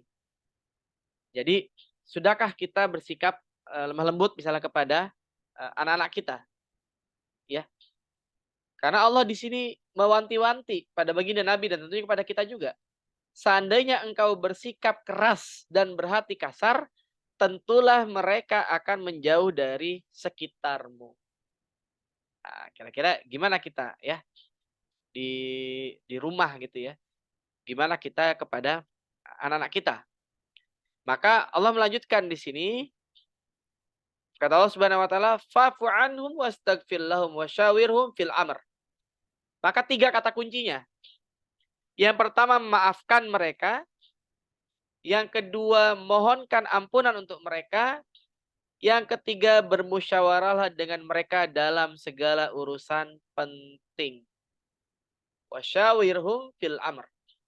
Anak 14 tahun itu sudah dewasa. Dia sudah bisa diajak untuk diskusi tentang masa depan dia. Dia sudah kita bisa ajak diskusi untuk memutuskan keputusan-keputusan penting tentang dirinya. Kita adalah fasilitator, kita adalah coach. Kita adalah coach. Dengan pengalaman-pengalaman kita bisa sampaikan kepada anak-anak. Maka 3 kata kunci ini, Bu. Ini bukan kata saya, ini firman Allah langsung ya. Fa'fu anhum wastaghfir lahum wasyawirhum fil amr. Baru setelah itu faiza azamta fatawakkal 'ala Allah. Bertawakallah kepada Allah Subhanahu wa taala. Maka dengkul kita nih nggak boleh letih untuk mendoakan anak-anak kita. Doa terbanyak di dalam Al-Qur'an tuh doanya siapa, Bu? Ada yang tahu? Hah? Doa terbanyak dalam Al-Qur'an doanya siapa? Ibrahim. Ibu. Yakin doanya ibu? Doa ibu. Yakin? Pernah ada yang ngebedah nggak? Ibu pernah ngebedah nggak? Ternyata doa terbanyak dalam Al-Quran itu adalah doanya Nabi Ibrahim alaihissalam. Ya, dialog terbanyak di dalam Al-Quran adalah dialog bapak dengan anaknya. Ya, ternyata dialog terbanyak dalam Al-Quran dialog bapak dengan anaknya. Tadi pagi saya habis ngisi pengajian ya tentang 24 jam bersama Nabi. Nabi itu selalu dengan keluarganya ya ngobrol-ngobrol itu jeda antara waktu syuruk sampai ke waktu duha yang pertama. Yang kedua antara asar sampai ke maghrib ini diriwayatkan banyak ulama. Jadi Nabi itu sehari itu punya 2 waktu khusus buat ngobrol dengan keluarganya. Kita nih keluarga kita kira-kira kapan waktu khusus kita ngobrol dengan keluarga kita? Kemudian tadi melakukan musyawarah ya. Wasyawirhum fil amr. Dan di akhir perhatikan kalimat ini, innallaha yuhibbul mutawakkilin. Bahwa anak-anak kita suatu saat nanti mereka harus siap tinggal menjauh dari kita. Suatu saat nanti mereka akan membangun rumah tangganya sendiri. Tidak 24 jam terus mereka bersama dengan kita, kan gitu. Maka kemandirian itu perlu ditanamkan. Tadi saya bilang bahwa case-nya anak laki-laki itu bisa mulai diuji cobakan di usia 14 tahun. Kalau Pak Aat ya, guru saya, Pak Ade Rusfi itu, beliau cerita, beliau ke anaknya malah bilang gini, pas 14 tahun tuh. Dia bilang gini, ini rumah ayah sama ibumu. Kamu di sini itu menumpang ya nak. Karena kamu penumpang, kamu harus tahu diri sebagai penumpang. Digituin, Bu. Jadi begitu anaknya 14 tahun ya, bukan ketika kecil ya. Ketika anaknya 14 tahun tuh digituin.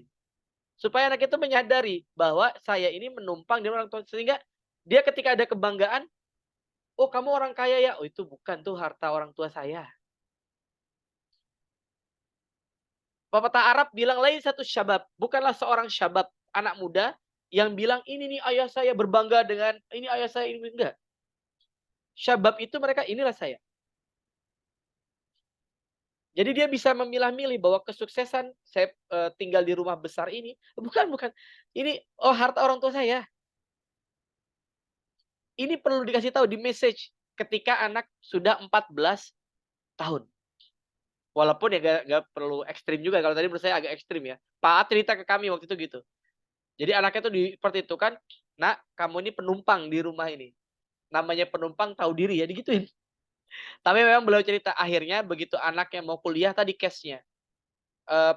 Beliau kaget begitu anaknya minta motor dia hanya nambah sekian juta gitu karena anaknya udah punya tabungan banyak karena selama dia di sekolah anaknya itu sambil jualan segala macam. Anak laki-laki. Nah, ini kita perlu karena memang entrepreneur di Indonesia ini masih sangat rendah. Dan kalau kita lihat Nabi SAW kemandiriannya bukan 14 tahun malah, Bu. Nabi lebih jauh lagi. 8 tahun sejak tinggal di Abu Thalib, Nabi sudah sangat mandiri.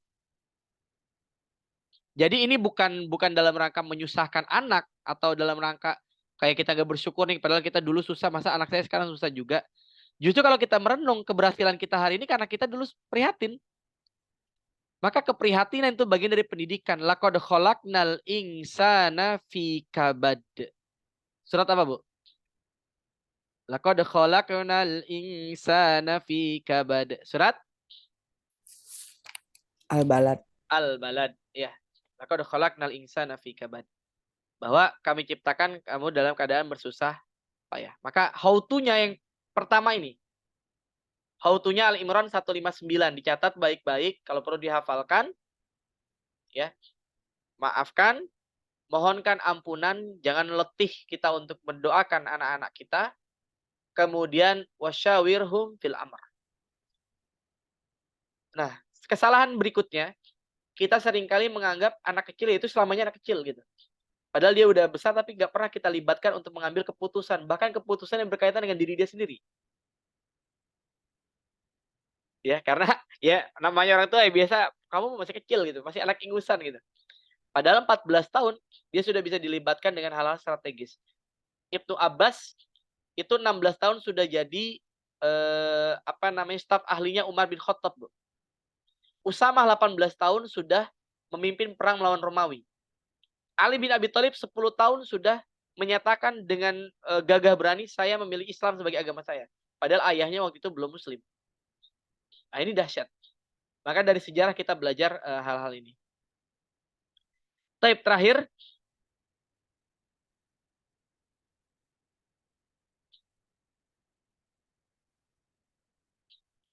Apakah ada hubungannya pendidikan di rumah dengan kematangan siswa di sekolah? Jawabannya pasti iya. Maka tantangan anak-anak ke depan yang pertama adalah kita meng-create mereka menjadi manusia global. Maka tugas kita adalah mensupport, ya, saling support. Sekolah mensupport pendidikan keluarga di rumah ini luar biasa menurut saya keren. SMPT Fathahillah mengadakan ini supaya frekuensinya disamakan lagi kan gitu ya. Disamakan antara sekolah dengan di rumah. Nggak banyak sekolah yang seperti ini, Bu. Ya, saya apresiasi sekali pada Ustadz Musa dan tim ya. Ini jadi acara rutin bahkan ada offline-nya juga, ini luar biasa. Yang kedua, ya saling support. Ketika anak-anak di sekolah ya pengganti orang tua di sekolah adalah para gurunya gitu, para ustadz-ustadzahnya. Maka kalau ada problem ya bicarakan baik-baik gitu ya dengan guru dan seterusnya. Semoga ini merupakan ikhtiar kita, langkah kecil kita, dan anak-anak ke depan kita nggak tahu akan menjadi apa, tapi tentu kita berharap sebagaimana doanya orang-orang soleh terdahulu, Rabbana hablana min azwajina wa dzurriyyatina qurrata a'yun waj'alna lil muttaqina imama. Allah alim bisawab. Ini mungkin pengantar kita bisa diskusi. Ada waktu diskusi ya, sebagaimana disampaikan rundown dari Ustadz Insan, ini sudah lebih 5 menit. Saya serahkan kembali pada Ustadz Insan. Jazakumullah khairan katsira, wallahul muwaffiq ila aqwamit thoriq. Mudah-mudahan ada yang bisa kita ambil pelajaran untuk diri saya pribadi dan jemaah pada umumnya. Tentu banyak kurang dan kesalahan, saya mohon dibukakan pintu maaf yang sebesar-besarnya. Assalamualaikum warahmatullahi wabarakatuh. Waalaikumsalam warahmatullahi wabarakatuh. Sebelumnya kami ucapkan terima kasih banyak kepada pemateri kita, Bapak Fahmi Irhamsyah, yang sudah menyampaikan materinya yang sangat luar biasa tentang parenting ini ya, Ibu, Bapak. Baik, Ayah Bunda, di sini ada waktu 30 menit mungkin ya untuk sesi tanya jawab kepada pemateri kita, dan mungkin takutnya khawatir kalau semuanya bertanya ini mungkin terlalu lama, jadi kita batasi untuk penanya dari 2 ayah, kemudian 2 lagi untuk bundanya. Baik, kami persilahkan untuk ayah terlebih dahulu mungkin ya, ayah atau bunda terlebih dahulu bertanya terkait dengan masalah tema kita, didiklah anak sesuai zamannya. Ya, kepada ayah bunda mungkin ada yang mau ditanyakan, silahkan. Yang mau bertanya silahkan untuk raise hand ya, atau langsung. Halo, Assalamualaikum. Waalaikumsalam. Iya, saya bundanya Syakira, Pak Ustadz, dari kelas 7A. Namanya Syakira. Halo, Assalamualaikum. Waalaikumsalam. Mangga. Iya, saya mau tanya Pak Ustadz, gimana tantangan orang tua dalam menghadapi anak pada era digital, sedangkan pada saat ini mereka pun harus dituntut untuk melek teknologi.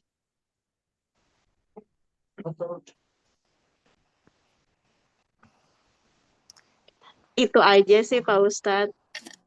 Iya. Baik, terima kasih Ibu. Iya. Sinyalnya, Mam. Mungkin langsung dijawab atau kita kumpulkan dulu, Ustaz? Boleh dikumpulkan aja ya, jadi bisa ngatur waktunya. Baik. Ya, selanjutnya mungkin ada yang mau ditanyakan lagi, ayah bundanya. Izin tanya, Pak Guru. Iya. Iya. Voice-nya Silakan. dibuka. Ya, Assalamualaikum warahmatullahi wabarakatuh. Saya Bundanya Rinjani dari kelas 3. Tadi paparannya Pak Ustadz itu menjelaskan tentang 14 tahun adalah sudah masuk masa dewasa berdasarkan hukum Islam gitu ya Pak Ustadz ya. Ada dijelaskan untuk anak laki-laki itu harus diberikan tantangan gitu ya Pak. Nah itu kan kalau berdasarkan medis itu kan remaja itu sampai dengan 19 tahun ya Pak. Nah, untuk perempuannya sendiri berdasarkan hukum Islam di usia 14 tahun itu kita sebagai ibu, sebagai orang tua di masa sekarang ini yang digital di mana-mana serba HP ya Pak. Itu bagaimana memberikan tantangan, apakah sama dengan anak laki-laki atau seperti apa untuk anak perempuannya sendiri? Terima kasih Pak Ustadz. Ya, terima kasih banyak Ibu. Ada lagi mungkin Ibu? Saya Pak Ustadz. Iya, silakan. Assalamualaikum. Assalamualaikum. Saya sama bundanya Arin dari 7A. Ya, mangga Bu. Gini Ustadz, kan tadi kata Ustadz untuk anak 7-14 tahun harus ya emang harus ada pendidikan dari seorang ayah sama ibu. Karena saya kan udah single parent nih, saya udah 13 tahun, ayahnya udah meninggal gitu kan 13 tahun yang lalu. Terus dari kecil juga dia dari umur 3 tahun, ayahnya udah nggak ada. Tapi dia selama ini merasa udah cukup kasih sayang dari ibunya gitu. Pas udah dari kecil juga dia udah mulai ngerti tuh dia nggak mau lagi punya ayah, dan saya pun insya Allah niat nggak ada gitu buat cari lagi pengganti gitu. Dan sedangkan kata Ustaz kan harus ada sosok seorang ayah gitu. Jadi gimana cara mendidik anak perempuan itu biar nggak merasa kehilangan kasih sayang figur seorang ayah itu seperti apa gitu. Itu aja sih Ustaz. Assalamualaikum warahmatullahi wabarakatuh. Waalaikumsalam warahmatullahi wabarakatuh. Ya. Bu Rani. Mungkin yang terakhir untuk sekarang. Ada lagi? Bunda.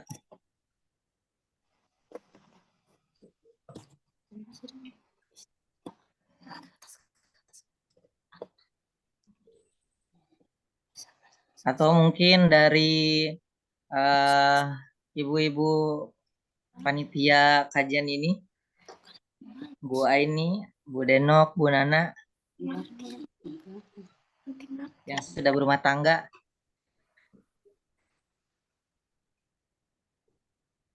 Ya, Ustadz mau nanya. Ya, Iya, Bang. Ya, bagaimana caranya memotivasi para siswa gitu, Ustadz, supaya lebih apa ya semangat belajarnya gitu. Kayak motivasinya kurang beda dengan zaman-zaman dulu gitu. Supaya mereka lebih semangat lagi, kayak ada apa ya saling berlomba-lomba gitu dalam belajarnya gitu, kayak nggak ada gitu. Ya, terima kasih Ustadz. Assalamualaikum. Iya, baik. Iya baik, Bismillah. terima kasih banyak. Mungkin mau langsung dijawab Iya, dulu. boleh. Ya. Saya izin share screen lagi ya.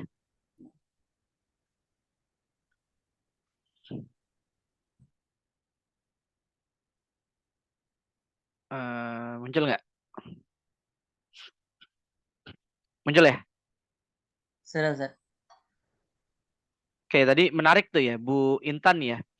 Di satu sisi kan anak-anak harus menguasai IT, tapi di sisi lain memang ada hal-hal yang kemudian menjadi residu dari penggunaan IT itu sendiri ya. Betul ya? Maksudnya gitu ya, Bu siapa? Bu Intan ya. Ini saya jelaskan dulu ya, memang di antara beberapa poin negatif ya, penyalahgunaan. Ada pubbing, pubbing itu mengabaikan orang lain saat interaksi karena fokus pada handphone. Kemudian zombie, ini penyakit baru Bu, namanya smartphone zombie. Jadi kemanapun bawa handphone, sehingga cenderung abai pada lingkungan sekitar. Jalan, kamar mandi, bahkan tidur. Padahal tidur itu tidak boleh dekat dengan smartphone. Itu nggak boleh Bu. Ya bahaya untuk otak. Kemudian nomophobia, no mobile phobia. Bahkan ini saya ada ini, bisa ditayangin nggak ya? Masuk RSJ karena ini Bu. Sekaligus warning bagi orang tua karena ada lebih dari anak berusia 5 hingga 15 tahun ini tercatat menjalani pengobatan di rumah sakit jiwa karena berkecanduan bermain game dalam 2 tahun terakhir. Ya, mayoritas mereka yang berobat mengalami gangguan penyerta yang berawal dari kecanduan game.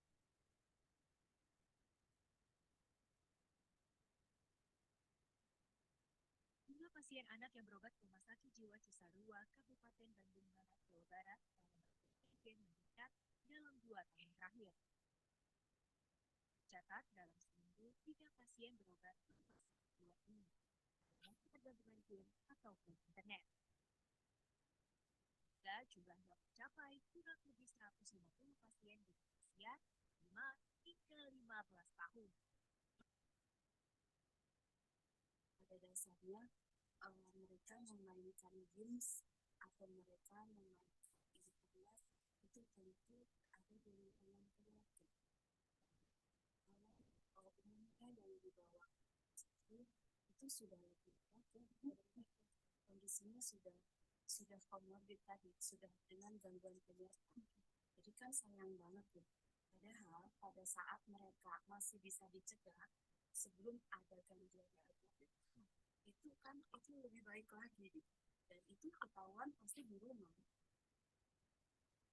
Direktur Utama Sakit Jiwa Cisarua Timbang lebih mengawasi bahwa oleh anak dengan antisipasi kecanduan game ataupun internet. Dari Bandung, Jawa Barat, Suhendar Iwan mengabarkan. Ini ya. Jadi kalau pertanyaannya, lantas gimana kan mereka ada tuntutan untuk menguasai teknologi? Maka kuncinya itu pada pengawasan dan kesepakatan ya. Disinilah kedewasaan anak itu kita perlu latih. Bagaimana misalnya kita sepakati bahwa gadget atau laptop atau PC yang dipakai misalnya hanya untuk belajar. Durasinya berapa lama? Durasinya sekian. Ketika anak itu kemudian menyalahgunakan itu untuk tidak dipakai buat belajar atau apa konsekuensinya. Nah, kita perlu tegas di situ. Jadi kuncinya menurut saya pada pengawasan, karena memang bagaimana juga apalagi di beberapa tempat ya, Mungkin itu menjadi kebutuhan, anak bikin tugas kah, ya pakai pakai komputer atau bikin apalah video untuk tugas pembelajaran dan lain sebagainya, kita nggak tahu. Sehingga kuncinya di pengawasan. Nah, disinilah kesolehan orang tua itu betul-betul diperlukan. Artinya kita betul-betul selain pengawasan, kita juga minta kepada Allah Subhanahu wa taala, doa terus gitu ya. Doa terus, jangan pernah putus gitu. Selain memang hadir. Nah, mengenai hadir atau memberikan nasihat itu, beberapa pakar memang memberikan masukan buat kita. Di antaranya apa? Kalau ngomong sama anak laki-laki, Bu, ya, ayah bunda, kalau ngomong sama anak laki-laki, katanya ini jangan sampai ngomong dengan anak laki-laki dalam keadaan anak laki-laki itu dalam keadaan lapar. Nah, jadi apa namanya, kalau kita mau nasehatin anak laki-laki, dianjurkannya adalah dikenyangin dulu, Bu. Atau sambil makan kemudian sambil ngobrol santai gitu. Karena nggak masuk anak laki-laki kalau lagi dalam keadaan lapar. Saya jadi ingat ya dulu ibu saya tuh kalau mau negor mau apa, pasti disuruh makan dulu tuh, pulang tuh nggak langsung diomelin tuh. Makan dulu, ntar habis itu baru dikasih omongan misalnya gitu. Kalau anak perempuan jangan ketika haid ya. Jangan ketika PMS gitu ya, lagi masa tidak stabil jiwa. Jadi ada waktu-waktu tertentu ternyata dalam memberikan nasihat. Allahu alam. Jadi mungkin itu ya Bu ya. Jadi kuncinya di pengawasan dan kesepakatan. Kita buat kesepakatan dengan Ananda, oke? Misalnya kamu pakai ini untuk A, B, C, D, E. Durasinya sekian, oke? Nanti kemudian sebelum itu di reminder, udah sebentar lagi sudah selesai nak, misalnya begitu ya. Hal-hal ini teknis menurut saya bisa kita jadikan kesepakatan sehingga naudzubillah min dzalik jangan sampai masuk kategori tadi ya. Karena gadget ini bisa ada penyakitnya tadi yang sudah saya paparkan di slide yang sebelumnya. Ada penyakit-penyakit baru yang disebabkan oleh penyalahgunaan gawai atau gadget. Gitu ya mungkin ya Ibu Intan ya, Allahu alam. Kemudian Ibu Rinjani ya tadi ya, betul ya Bu ya? Betul, Pak Ustadz. Akil balik ya, laki-laki dengan perempuan itu bagaimana prosesnya? Ini saya share. Ini saya dapatkan dari Allahyarham Pak Hari Santosa ketika kami belajar FBA ya, Fitrah Based Education dengan beliau pada waktu itu. Kata beliau, 0 sampai 6 tahun itu anak harus dekat dengan kedua orang tuanya untuk dia tadi mendapatkan kasih sayang betul-betul dari orang tuanya, keduanya. 7 sampai 10 anak laki-laki perlu dekat dengan ayahnya, anak perempuan itu perlu dekat dengan ibunya. Kenapa? Agar anak laki-laki itu bisa mencontoh maskulinitas dari ayahnya. Anak perempuan itu dekat dengan ibunya agar apa? Agar apa namanya? Anak perempuan itu belajar feminisme, belajar feminis, belajar apa namanya? Karakteristik kelembutan, keindahan, apa namanya? Kecintaan terhadap kebersihan dan seterusnya itu dari sosok ibunya. 10 sampai 14 tahun itu sebaiknya di-cross. Anak laki-laki itu perlu dekat dengan ibunya. Kira-kira kenapa, Bu? Bapak, kenapa anak laki-laki perlu dekat dengan ibunya? Agar dia tahu bagaimana cara menghargai wanita dan agar ibunya menjadi cinta pertamanya. Agar ibunya menjadi cinta pertamanya. Begitu juga sebaliknya anak wanita dekat dengan ayahnya. Kenapa? Agar ayahnya menjadi cinta pertamanya. Sehingga ketika dia ada laki-laki yang mendekati, memberikan perhatian lebih dan dia nggak merasa membutuhkan untuk jadikan pacar gitu ya. Enggak. Karena saya ada ibu, ada ayah. Kurun 10-14. Saya agak lompat dengan pertanyaannya Ibu Rani ya. Ya kalau memang sudah terjadi dan anaknya bisa menerima, alhamdulillah. Artinya tidak menjadi problem ya, tidak menjadi problem. Kalau memang masih memungkinkan dan ibu masih bisa membuka ruang untuk berkeluarga, ya silahkan. Tapi kalaupun sudah enggak ini, itu pilihan ya. Tapi memang kalau guru kami dulu Pak At bilang, salah satunya tadi, agar anak itu belajar maskulinitas kalau dia perempuan dan dia ayahnya atau figur laki-laki mungkin bisa adiknya dari ibu gitu ya, tetap diperkenalkan. Agar maskulinitas itu ada. Karena apa? Maskulinitas itu simbol penggunaan rasio simbol penggunaan akal yang agak dominan itu kan di laki-laki ya. Kalau perempuan itu feel-nya yang sangat kencang. Laki-laki itu kadang-kadang kurang perasa gitu ya, kurang perasa. Yang itu adanya di perempuan. Dan begitu juga sebaliknya. Maka ini perlu ada sinkronis. Tapi kalau ternyata tidak ada problem, ya alhamdulillah, ya alhamdulillah berarti tidak menjadi masalah. Itu tadi sifatnya hanya anjuran, karena memang melihat dari Nabi Shallallahu Alaihi Wasallam sendiri, memang tetap ada figur dua itu. Tapi kalau ternyata dengan sendiri dan memang rata-rata ibu-ibu lebih strong ya dalam hal ini. Single factor itu banyaknya ibu-ibu, beda dengan laki-laki ya. Laki-laki banyak yang tidak bisa. Tapi ketika ibu-ibu mampu dan anaknya ternyata tidak ada protes atau apa namanya, tidak ada keluhan, nggak apa-apa, nggak jadi masalah, Bu. Ya, tidak menjadi soal. Allahu a'lam. Kemudian motivasi ya kepada anak-anak. Saya pikir masalah sekarang tuh di anak-anak ya, karena mereka tuh nggak tahu tantangan ke depannya itu seperti apa. Ya, mereka nggak tahu tantangan ke depan seperti apa, atau mereka merasa bahwa, oh tenang aja, orang tua saya nih kaya 7 turunan gitu loh. Sehingga saya nih kayaknya malas-malas saya kayaknya masih kaya nih gitu.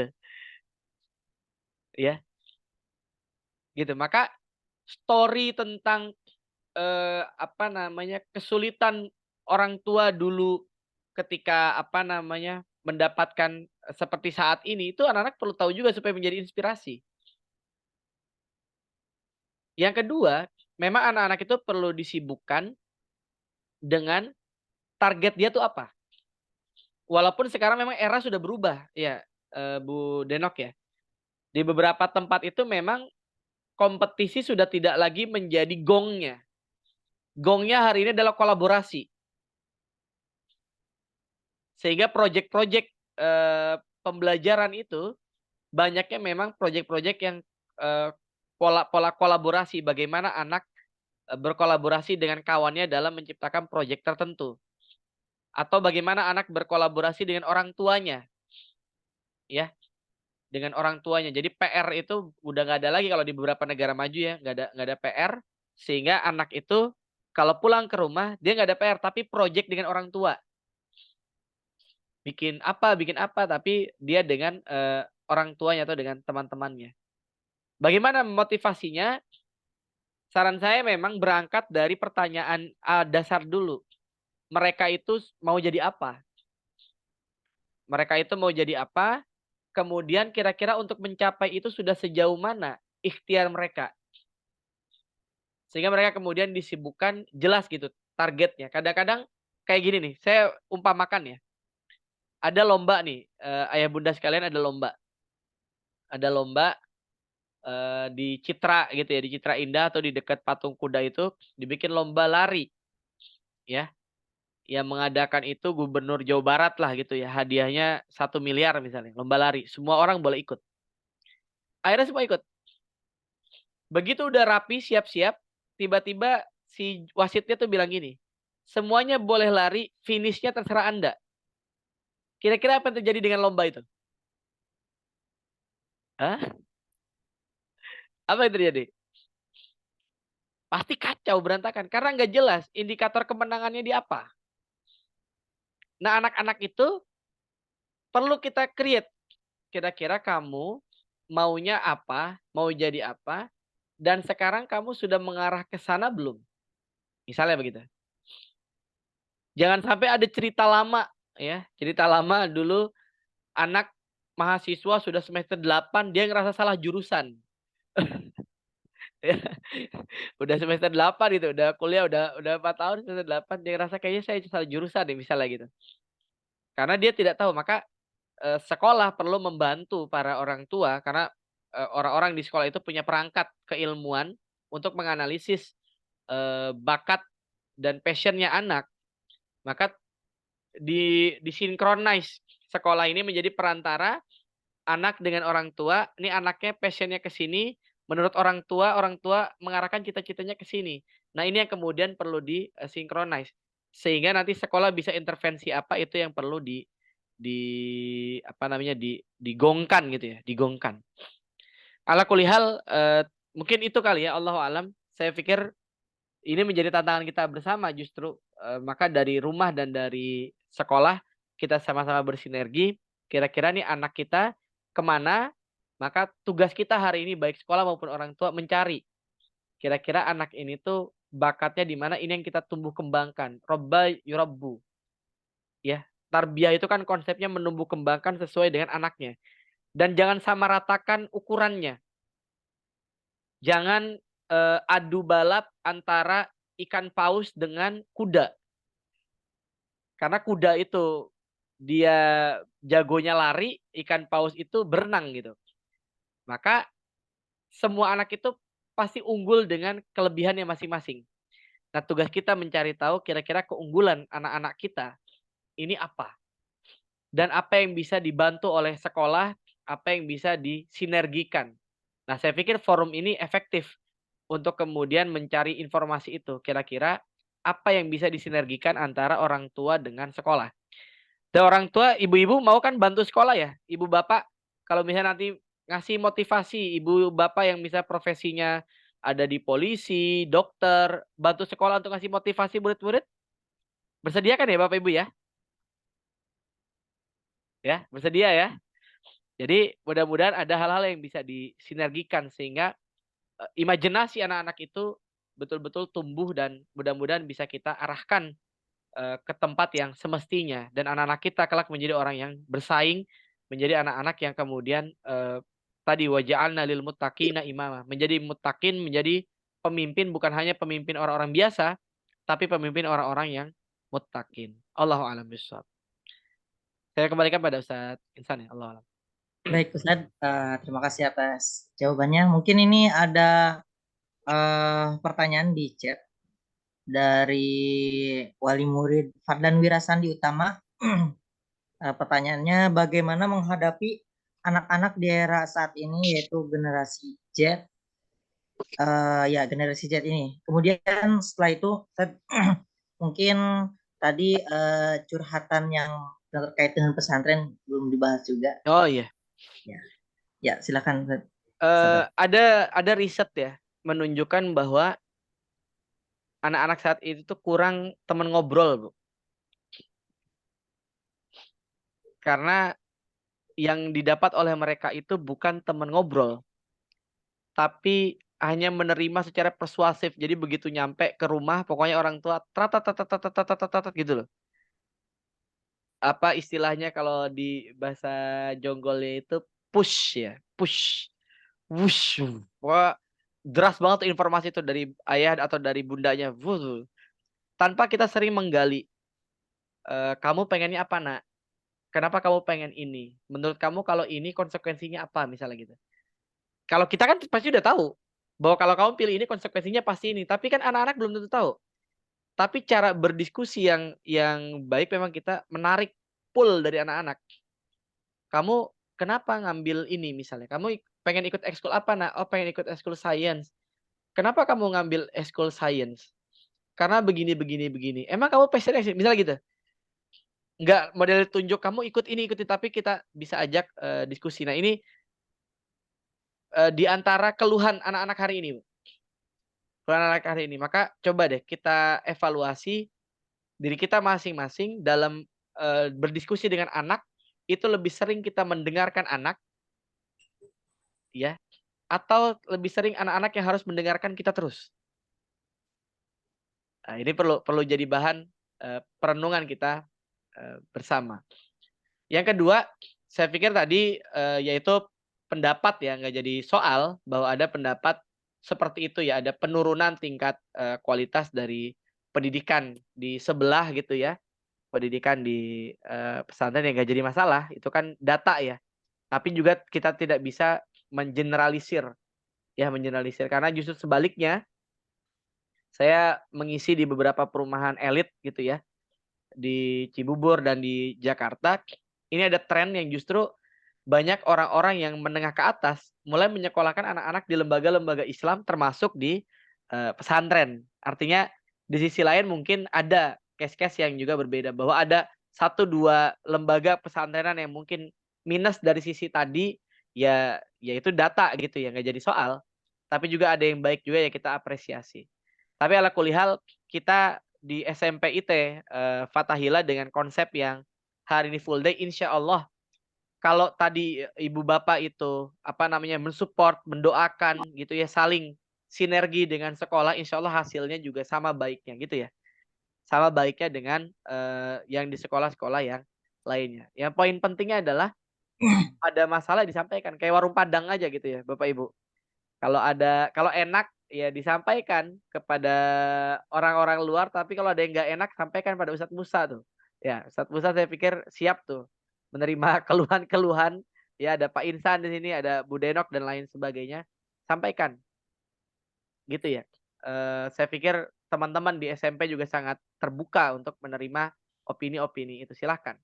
Yang penting kemudian goalnya kita harapkan anak-anak ini, ya kita harapkan tentu jauh lebih baik daripada kita. Ya, ku anfusakum ahlikum naro, amanah kita ini tersampaikan, dan anak-anak kita, kalau bahasa iklan saya selalu mengutip iklan biskuat Bu. Saya dulu senang banget tuh nonton iklan itu. Menurut saya itu inspiring.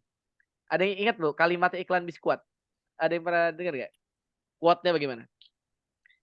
Jadi iklan itu tuh, di iklan itu ada ibu-ibu lagi balap lari dengan anaknya. Kalimat ibunya begini. Kalimat ibunya ketika anaknya itu lari, kata ibunya begini. Ketika anakku berhasil mengalahkanku, saat itulah aku menang. Nah, itu keren banget tuh. Ya kan? Keberhasilan kita ya saat anak-anak kita itu jauh lebih hebat dari kita. Kalau hari ini kita baru belajar juz 30 ya anak-anak sudah 30 juz di usia kita misalnya gitu kan ya. Ketika hari ini kita baru memahami atau belajar bahasa Inggris, belajar bahasa Arab, anak-anak sudah lebih hebat dan seterusnya. Ini kita harapkan mudah-mudahan dengan ridho Allah Subhanahu wa taala biiznillah anak-anak kita jauh lebih baik daripada kita semua. Itu begini ya, Allahu alam. Semoga Allah karuniakan kita anak-anak yang soleh-soleha, qurrata ayun, dan jangan pernah putus min azwajina wa dzurriyyatina qurrata ayun waj'alna lil muttaqina imamah. Semoga Allah jadikan anak-anak kita anak-anak yang mengantarkan kita ke dalam surganya Allah Subhanahu wa taala, dan Allah menjadikan anak-anak kita anak-anak yang betul-betul mengantarkan kita kepada kebahagiaan dunia dan akhirat, dan kita bisa berbangga di hadapan Rasulullah sallallahu alaihi wasallam. Ya Rasulullah, kami sudah menjalankan sesuai dengan tuntunanmu ya Rasulullah, maka dengan anak-anak ini berikanlah syafaatmu. Itu kan kita harapkan ya. Rabbana atina fid dunya hasanah wa fil akhirati hasanah wa qina adzabannar. Amin amin ya rabbal alamin. Allahu a'lam bishawab. Mungkin banyak kekurangan dan kesalahan ya. Bapak Ibu sekalian, ayah bunda, saya ucapkan permohonan maaf apabila ada kata-kata yang kurang atau salah. Dan semoga apa yang kita harapkan pada hari ini bisa kita capai. Saya kembalikan pada Ustadz Insan. Syukran. Assalamualaikum warahmatullahi wabarakatuh. Waalaikumsalam warahmatullahi wabarakatuh. Baik, terima kasih banyak kepada Ustadz Fahmi Irhamsyah yang sudah memaparkan materinya dari awal sampai akhir.